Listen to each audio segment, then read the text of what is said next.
like to do some more of these in the future as well. All right, sports specialization. I have no disclosures. Clinical question: are athletes who specialize in one sport may present with specific injuries related with specialization? Can early recognition of signs and symptoms offer avenues for treatment in order to improve time loss injury associated with sports specialization in the athletic population? So the objective of my presentation is to review the literature, examine, get you to start thinking about the athlete's training regime in order to identify problems that may be occurring in their methodology or in their training, and recognize some common adaptations that may be associated with sports specialization. Just trying to get you to think about some ways that maybe we can intervene to reduce some of these injuries that are associated with what's going on. So the dilemma. Youth sports culture has definitely changed over dramatically in the last 40 years. I've been an athletic trainer for 34 years, and there's definitely a huge transition in terms of it's less common to see multi-sport athletes within your high school. The pressure from parents on kids that everybody needs to specialize, they need to get on a travel team, have a special coach, they have a technique guy, they have a speed, agility trainer. There's a lot of pressure to specialize in what's going on. Early and high-level specialization has been found to be independently associated with increased odds of injury, particularly overuse. And by specializing in one sport, you miss out on the benefits of athletic diversification and exposure to various different movement patterns as well. So, a troubling statistic is 70% of kids will quit sports by the age of 13. When I saw that stat, I was kind of taken back. I really didn't think of it, that much. But it's really troubling when we have so many kids that are giving up athletic activity. Partner that with the rise in obesity on a national scale and sedentary lifestyle, and I think it's really got some negative ramifications for our American population. I think there's been a switch in thinking with parents in that there's a lot of parents that think that their child is worthy of an athletic scholarship. The fact remains that only 1% of high school athletes will actually receive an athletic scholarship. 1%. However, 3 to 11% of high school athletes will go on to compete in college. And I'm a firm believer you can find, if you want to do collegiate sports, you can find a school somewhere in the United States that you can play or participate in whatever sport that you want to participate in. So looking at the survey data from the NCAA Sports Participation Rate Report, it was a survey that was done by the National Federation of High School Sports. You can see that the transition from high school to college is really very low. And it's just not a reality that a lot of kids are going to get college scholarships. So some food for thought.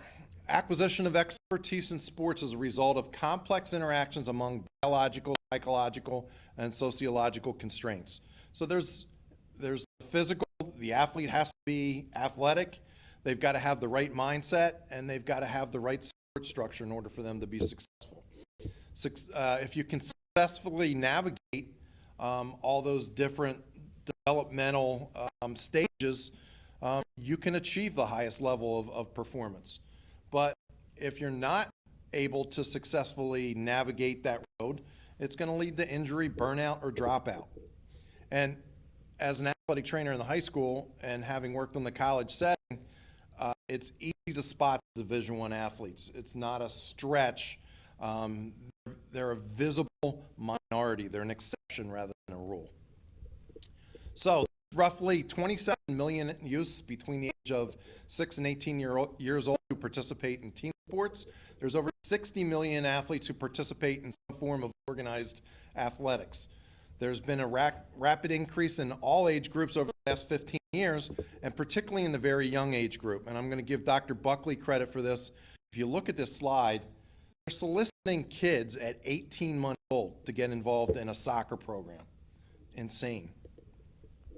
So I firmly believe there's a language problem when we talk about our sporting culture, that our kids are referred to as products, as talent, as elite, gifted, and they're given these labels at a very young age. And I think these labels help to contribute on the attrition that we see in why 70% of kids drop out of sports. There's been a real big business in competitive kid capital, and developing that youth culture has really become the core of what youth sports is all about. Winning is viewed as development. Parents want kids to be on winning teams.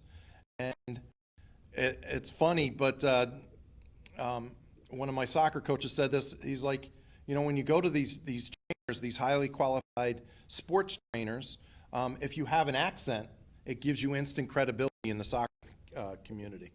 It's very true. So the dilemma within youth sports is sports is helpful. It's important for a healthy, active lifestyle, important for self-image, social relationships, skills in sports, teamwork, values, teaches you a lot of lifetime lessons. But it can also be harmful in that you can develop overuse injuries. On the developing body, there's a pressure to succeed, reduced time of play, can all contribute to stress, burnout, and social isolation. So how is sports specialization defined? It's an extensive year-round training in a single sport at the exclusion of others. And Jay Anthony broke it down into 3 different criteria that need to be met for sports specialization. You choose one sport, you play that sport greater than 8 months a year, and you quit other sports just to focus on the one. And then Miller then kind of refined it a little bit more and felt that, let me take a step back. Jay Anthony also looked at it and said, well, if you fit all 3 of those descriptions, you can, if you only fit one, you're in the low level of sports specialization. 2 is moderate. 3 is highly specialized. Whereas Miller looked at it and said that there's a misclassification that because of the way we're asking the question, that there are some kids who have only ever played one sport, and they may be classified as moderately sports specialized, when in actuality they're highly sports specialized. So if we ask the question, we add another question, have you only ever played one sport? That's going to increase the highly sports specialized population by 1/3. So this just gives Jay Anthony's kind of breakdown of low, moderate, and high sports specialization. So Bell at Wisconsin has been doing a lot of work on sports specialization, looking at high school athletes who are highly specialized, and they found out that they're more likely to sustain knee and hip overuse injuries when compared with athletes at moderate or low levels of self-specialization. They also did a systematic review and meta-analysis, which confirmed that there is a significantly greater risk of injury in the literature. The youth sports industry has definitely grown in the last 20, 30 years. There's been a professionalization of sports. There's significant monetary factors, and they're trying to capture all different levels of activity. It's on the parents, it's on the coaches, strength and conditioning coaches. You can get a nutritionist, a sports psychologist. You have costs for travel teams and club teams. Sports tourism has become a big thing. And then we've got the old fallback of equipment and uniforms. It's a $5 billion a year industry just on participation and equipment, and as high as $7 billion on travel expenses and sports tourism. Privatization and commercialization is a huge problem. And it's not uncommon for a parent to spend $2,000 to $20,000 or more a year on their child with sports specialization. We have to keep in mind that just because it's out there as publicized and some big sports promoter is out there advocating it, doesn't mean that it's the right thing for the kids. So sports, particularly youth sports, has become a big pay-to-play machine. And a major factor that's involved in all this is advertising. It's on TV, it's on the radio, it's seen, it's banners, it's everything. So there's a lot of different messages that are being sent to kids, parents, and coaches to get you to buy in on this specialization. Interesting study done by Jim Anthe in Sports Health in 2018 that looked at the socioeconomic impact of a sports specialization on different socioeconomic classes. So in kids that came from families that made less than $25,000 a year, only 34% were on a sport for at least one day in 2017 versus 41% in 2011. So there's been an 18% decline because they're making the association that monetary factors is a big issue. But if you look at athletes coming from families that earn more than $100,000, the participation rate is rising, and it's as high as almost 70%. The whole concept of sending junior to get their personal trainer to work on their speed and agility to make them a better athlete really is kind of crazy sometimes. So a big factor in this whole thing is parents, hands down. Parents are probably one of the greatest influencers of a kid's activity. They looked at parenting and its impact on activity in an issue of JOPER, which is the Journal of Phys Ed, Physical Education, Research, and Dance in 2013, and found that there's been a transition of the involvement of parents over the course of time, that parents are now totally involved in what's going on with their kids. They're at practices, they're heavily invested in what the kids are doing. For parents, the kids' athletic success or athletic participation becomes part of their moral worth, becomes part of their value as a parent. And many times the parent is seen as the architect of the kid's success. So they get positive, they're looked at in a favorable way by other parents if they have a successful son or daughter who's able to get high accolades out on the field. A classic example of this is Earl Woods. When we talk about his act with Tiger Woods, where they had, I believe, Tiger at 2 years old hitting the golf ball, on television, Earl came out, excuse me, with a book in 1997, Training a Tiger, which was all about his training methods to get Tiger to be successful. So parents are major players. There was a study done on developing talent by Bloom in 1985, and they looked at the home environments of talented individuals who were talented in sports, music, and science, and they attained an elite status by an early age. And they found that the home environments had three similar findings on pretty much all different, on all those kids. The household was child-centered. The parents were channeled channeled their own interests into what was going on and what was happening with the kid. There was a concentration that was given on development of a specific endeavor, and there was emphasis and value on achievement of those particular specialties that they were interested in. And at the end of the day, any parent wants what's best for their kids and will do what they can to facilitate the prospect of them attaining that dream. So it's become heightened, I think, over the years. Been a study done by Padaki, who looked at 201 parents from New York, and surprisingly or not surprisingly, 50% expected their child to play college or professional sports. 50%. And 57% of the parents encouraged their children to play or focus on one sport. If we look at arm pain in youth baseball players, they did a survey by Makini in 2015, and the American Journal of Sports Med found that 1/3 of athletes were encouraged to continue playing even though they expressed shoulder or elbow pain, arm pain, while playing baseball. So theory of specialization, where does it kind of all come from?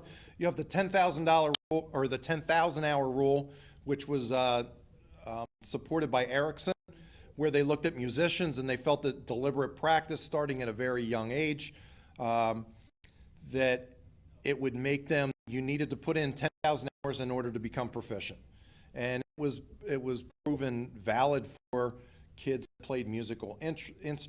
There was also the 10-year rule, that was purported by Simon and Chase in 1973 where they looked at chess players, and they felt that they needed 10 years of training in order to develop and become elite in their abilities.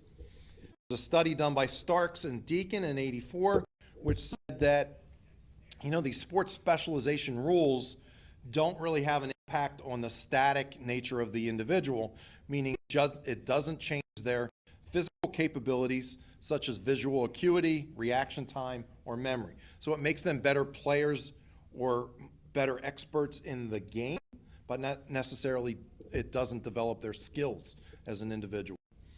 So another big proponent of the 10,000-hour rule was Malcolm Gladwell, who's kind of an existential thinker. And he purported the whole notion of 10,000 hours that in his book, The Outliers, that you needed 10,000 hours and you can't get good at anything unless you put in extensive time. So essentially it's about four hours a day for about 10 years and gives you 10,000 hours.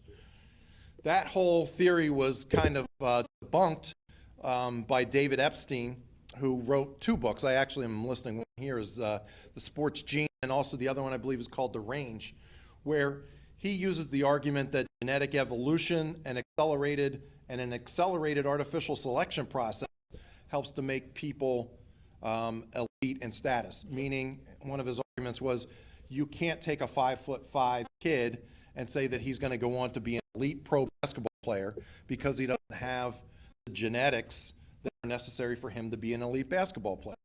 You need to match the abilities to the task and to the interest of the individual. And there's also an impact of technology and training. If you get a chance and you Google the discussion online, I believe it was ESPN did a kind of a debate or discussion between Gladwell and Epstein. You can find it on YouTube. It's a very interesting discussion, and Gladwell admits that he was wrong in his theory or his premise, and that Epstein, raised some good points. So I encourage you to either check out the books or check out the webcast. So there is some empirical evidence that a lot of practice is going to make you better at that sport, but only 2 publications have actually correlated intense training in early childhood with accomplishment to elite status, and both of that was in rhythmic gymnastics, which you probably need to have in an earlier start in order to do that. But nearly every other piece of literature that's come out shows the actual opposites of what's going on. Janthe also looked at the amount of contact hours of activity during the week and the exposure rate for injuries. And he found that as the hours increased during the week, that the incidence of injuries rose. He found kind of a cutoff for a real key at that 15 to 16 hours a week, which many of our kids are just playing high school sports. But when you add in a club, AAU team, or something supplemental, we're pushing them over the edge. So the argument against early sports specialization are the physiological consequences, particularly during the prime times for youth development, adolescence and puberty, pre-puberty. Your growth spurt are all vitally important times in a child's development, physical development as they mature to become adults. That if they're suffering injuries or they're having breakdowns of their system, that it can impact their adult life. And I think we fail to overlook, a kid can put in lots of effort, but sometimes they're limited by that biological time frame of adolescence, their growth spurt. And it can have serious costs. There's also a psychological impact in that there's a high sports dropout rate, and burnout is a huge issue as well. So 2 different arguments on diversification versus specialization, and there's a Baker looked at it and said, when you compare the 2, there's no difference between somebody who specialized at a young age and somebody who didn't start sports till later. And there's numerous examples of professional athletes who didn't start sports till later. The one argument for specialization is Tiger Woods. Tiger Woods just has to groove and swing that golf swing in order for him to be proficient as a golfer. And Epstein actually makes the argument that golf is maybe an exception of that because a lot of the other athletic variables don't come into play into golf like they would in tennis or in basketball, soccer, some of the other things. And you take somebody like Nadal or Federer, and they were somebody who played multiple sports while they were younger, didn't get into tennis at an older age, and is kind of the equally successful on the tennis level as what Tiger was in the golf world. So how can a 7-year-old know that they're going to be a great player when they're 7 years old? It's important to match their abilities and interests to the task, and we learn more about who we are in practice than we do in theory. And we aren't good at understanding our abilities and interests until we actually try something. So until we try it, fail, or try it, succeed, we zig, we zag, and it's a process of learning. And that's one of Epstein's big arguments that he has within his book as well. So do you really need to specialize? You've probably seen the schematic that came out from Ohio State football with Urban Meyer, which showed that he recruits diversified athletes, multi-sport athletes in high school. In the NFL draft, 29 of the 32 first-round draft picks were multi-sport athletes in high school. Stephon Curry says that multi-sports gave him confidence to be an MVP. Kobe Bryant didn't start playing AAU until he was 15 or 16. He only played in 5 tournaments. He said he played in 5 AAU tournaments and a couple of high school all-star games, and that was it. And he turned NBA pro at the age of 17. So not everybody needs to specialize. I want to highlight a paper that was done by our own Patrick Buckley, who spoke earlier today. Dr. Buckley did a very extensive review of 3,000 athletes, probably one of the biggest numbered studies that's out there in the literature. And he looked at what age does specialization occur. And within high school athletes, about 45% of them were specialized, and the mean age was about 12 or 13 when they started to specialize. College athletes, a little bit more specialized, but they specialized later. They didn't specialize till they were 15 to 17, so sometime in high school did they choose specializing. And then 46% of professional athletes were specialized, and they didn't specialize till that 14 to 16 year age group as well. So you don't have to start young to specialize in order to be successful, and you don't necessarily have to specialize earlier on in your career. So Dr. Buckley's findings challenge the notion that success at elite level athletics requires specialization at a young age. So there's other articles within the international level. More elite athletes participated in more than one sport before the age of 11. There's an inverse relationship between age and single sport specialization on the international level. And then we've got numerous medical groups that have come out and made position statements. The American Academy of Pediatrics, the AOSSM, the NATA just came out with one in October. And I encourage you to look at the October 2019 Journal of Athletic Training. The entire journal is dedicated to sports specialization. So the NATA is taking a real proactive response to the whole sports specialization thing. And then the American Orthopedic Society for Sports Medicine has been pushing the Stop Sports Injury campaign for at least 5, 6, 7 years, as we've seen a 5-time increase in serious injuries since year 2000. So there's been a lot of groups that have been involved in trying to advance the education and the knowledge associated with injuries and getting us to realize that early sports specialization is killing the health and well-being of our kids. So kind of a summary of what all those different statements say is they talk about to avoid activity greater than the age of the participant each week. So if they're 10, they should have more than 10 hours of activity. If they're 16 hours is fine. Free play ought to be twice as much as organized play, particularly when we talk about children. Activity greater than 16 hours seems to be problematic. So that's something that maybe we need to look at with some of our high school athletes. Rest 1 to 2 days a week.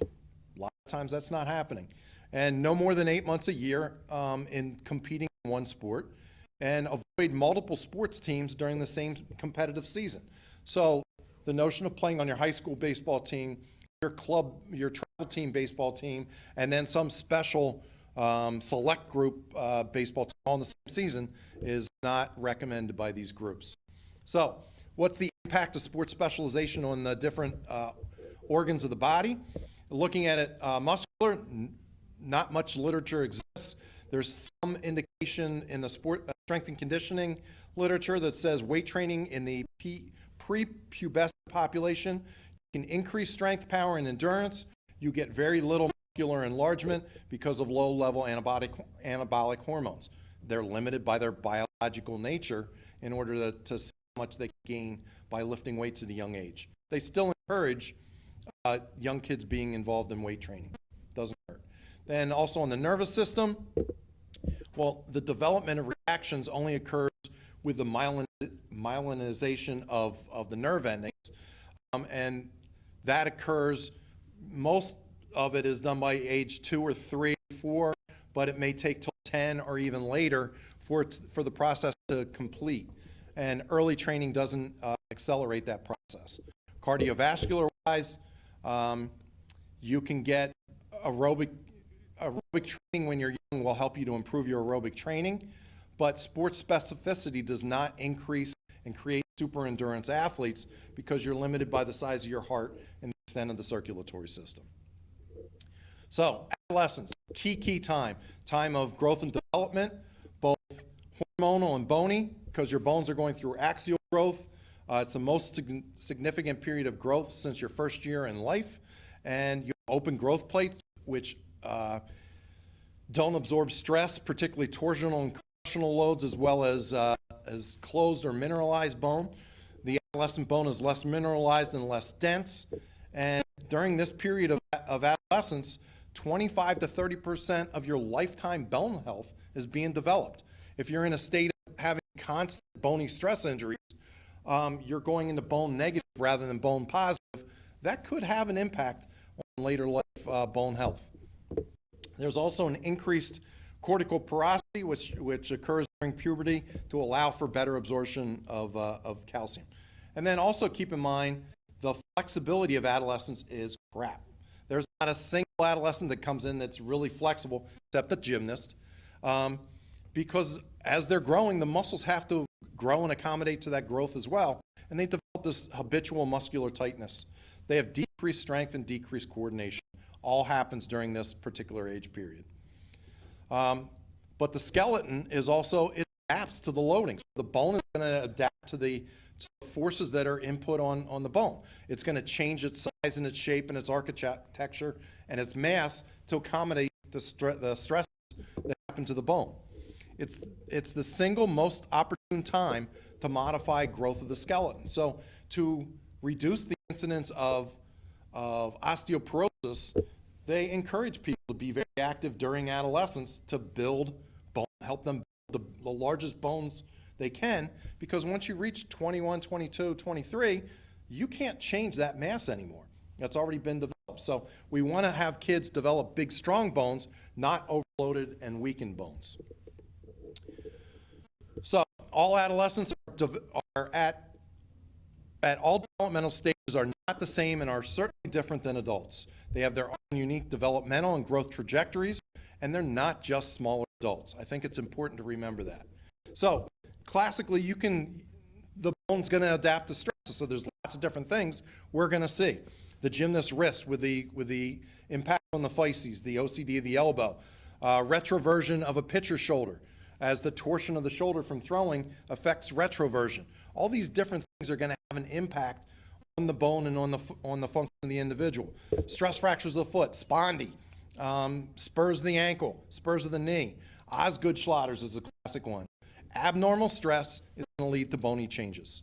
So running sports, I'm going to take 30 seconds and get up on my soapbox a little bit here, because I think the kids that are involved in running sports and high school athletics really are kind of sliding under the radar a little bit. They're not as important as football, wrestling, and basketball. But if you take a kid that runs in cross country, winter track, and spring track, by definition, they're the epitome of sports specialization. They go through over 10 months of activity being involved in those 3 different sports with no real breaks. A week here, a week there maybe, but they're not getting extended rest. And virtually every one of those 3 seasoned athletes is ending up with a bony stress injury, tendonitis of their knee, ITB, or a hip injury, overuse injuries that may be minimized if we made more attention to what's happening in the world of this 3 consecutive seasons. It receives little scrutiny from the National Federation, and I think it should. And like that, we look at the impact that concussions on sports, and we look at hydration on wrestling. Well, why shouldn't we look at the limited amount of rest when we talk about runners with high school activity? I'm off my soapbox. So I think another thing, and Don Kessler is the champion of this, is teaching kids the right way to run when they're younger kids. Maybe we can, if we taught kids how to run the right way, maybe we could generate the interest in kids to be more active and maintain sporting activity. I encourage everybody to check out Don's video, Run Faster, which can be found on YouTube. It's an excellent video. Other considerations: everybody's tight. Look at quad weakness for runners, particularly their VMO, hip weakness and inflexibility, particularly internal rotation. Look at lower leg endurance. Do something as simple as a single leg toe raise test to a metronome. Can they get 25 repetitions and raise all the way up on their toes without having problems? Joint injuries are generally associated with traumatic injury, but they can also occur with the impact of fatigue. As the athlete gets fatigued, their reaction time gets slowed a little bit, they get a little bit more uncoordinated, there's lack of muscular strength, they're going to be more prone to tripping, to falling, to suffering a joint injury. So I think all that's important. And microtrauma isn't important. It's a sign of appropriate training, but it's also a sign of overuse. So I think that it's the distinction is that in overuse, they're not getting the recovery to allow the change of the adaptation to occur. And I think that's something that we need to keep in mind as well. And then the psychological and emotional impact. Social isolation can limit their interpersonal growth. They develop a win-at-all-cost attitude, parental pressure, increased time demands. All have got psychological impacts on the athlete, and it can cause burnout. It can cause that problem. Decreases over time, chronic stress, reduction in athletic accomplishments. It all plays an issue. The signs of stress: agitation, sleep disturbance, depression, lacking energy, skin rashes are all important things for you as an athletic trainer to kind of be aware of and to look for. And I recommend everybody look at Tim Neal's and his group's inter-association recommendations for developing a plan to recognize those that have got psychological concerns. That's an important thing. So we also, we've done a lot of research on bony stress injuries here at UOA, and one of the articles we published this past year identified factors which impact bony stress injury, and they were low body mass index. When compared with a control group, a healthy control group, the kids with bony stress injuries had a lower body mass index, slept less, they didn't engage in weight training, higher average stress ratings, and their dairy intake was low. So if kids aren't able to eat good meals in between practices, in between all this travel, they're getting crap, they're not getting as much dairy and stuff, it's all going to impact them. And quickly, I just want to look at, so like you take a sport like basketball, where they're talking about an increase in ACL injuries, and are they playing too much basketball? Well, it's not that basketball, the game, is the culprit for what's going on, but it's sports specialization. We're trying to get younger kids to play and function as adults. You know, the amount of time, if a kid starts playing basketball, organized basketball at the age of 5, by the time they turn 21, they've played as many games as a 14 to 15 year NBA basketball player. Jeff Stotts is an athletic trainer. He's got a nice website called In Street Clothes. He keeps track of the injuries through the NBA, and I applaud him for his efforts on what he's doing. He's finding that the injury rates within the last 3 or 4 years of the NBA are absolutely ridiculous. And Adam Silver came out and said the kids coming into the league have an NBA body. He's got NBA talent. He's got an NBA mentality, but he doesn't have the body that can withstand the rigors of training and actual games, whether it's in the NBA or just hold up. Zion, maybe a classic example of sports specialization. 6'6", 284, 6'10" wingspan. He's the second heaviest player in the NBA. He's out currently with a knee sprain, meniscus surgery. He missed time during the summer league with a bruised knee. He had the exploded shoe injury down at Duke. He had a bruised knee during AAU. He had a foot injury, in high school. Lots of these different things all pile up. He liked soccer when he was 5 years old. And then his mom became his coach, and he played nothing but basketball. He averaged 20 points a game in middle school. Great. Okay, so I think that there's lots of different things that we can consider with a basketball player. And in conclusion, kind of the emerging reality is we're just, the publicity we're giving to these kids is just crazy. You talk about Joey Baseball, who's getting approached for autographs when he's 10 years old, and he doesn't even know how to do cursive yet. It's just crazy. We have ESPN covering the Little League World Series and interviewing kids like they're professional players. You have 8th graders getting a scholarship to go to the University of Alabama to play football. You have professional golf world championship. If you're 6 years old, you can play in this world championship. 6 to 12 years old can play in the world championship. It's crazy. And I think the country needs to get a reality check and really stop to think about what we're doing, because I think it's a real head scratcher in some of the stuff that we're doing. Sports specialization is a problem. You don't need to specialize to be successful. Specialize at a younger age, that is. The earlier you specialize, the more likely you are to develop a significant overuse injury. Consider the biological growth stage that the athlete is in when doing this activity. Keep in mind the hours of activity, the amount of sleep, the stress, and the diet do matter. Look for injuries that you can't see. Prevention and education are the key. So I think it's important for us as athletes